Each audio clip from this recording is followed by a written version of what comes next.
Somewhere in America, behind doors no politician can open, and cameras are strictly prohibited, sits a vault holding nearly half the world's gold. But the real story isn't what's inside these vaults. It's how the United States got this gold in the first place, and why some of it came through channels history rarely talks about.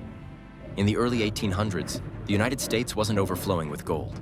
Most coins were imported, borrowed shine from other countries. Then came the gold rushes. North Carolina in 1799, and the blockbuster of the 19th century, the California gold rush of 1848. Miners arrived with dreams and shovels. The US Mint bought almost everything they found, melted it down, and began stacking America's earliest reserves.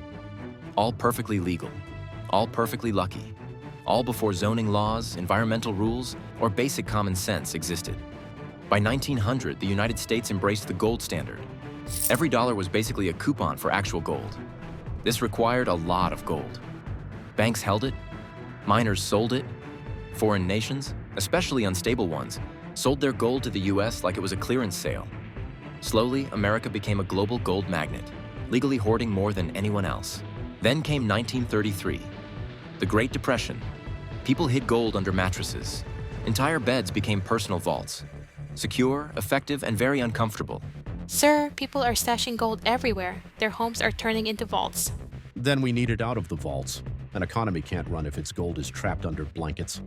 And with that, Franklin Roosevelt, the US president at the time, issued Executive Order 6102. Give us your gold. No, seriously. Citizens had to sell their gold to the government at $20.67 an ounce. Months later, the official price changed to $35. Overnight, the US Treasury became wealthier, and Americans learned what legal but painful really meant.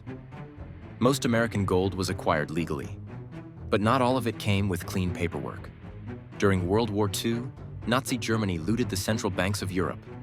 Some of that gold passed through neutral nations, and eventually into global markets the US participated in. The United States did not knowingly buy stolen gold, but global finance is rarely clean-cut.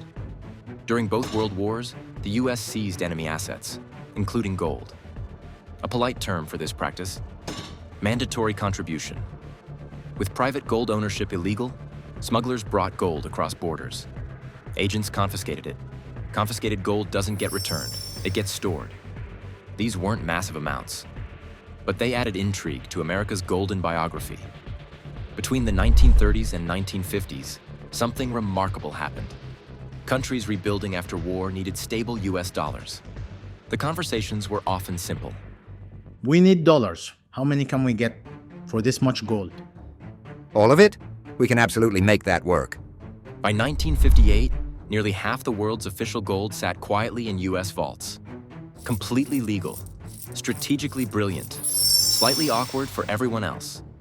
With mountains of gold stacked like very expensive Lego bricks, America built Fort Knox in 1936.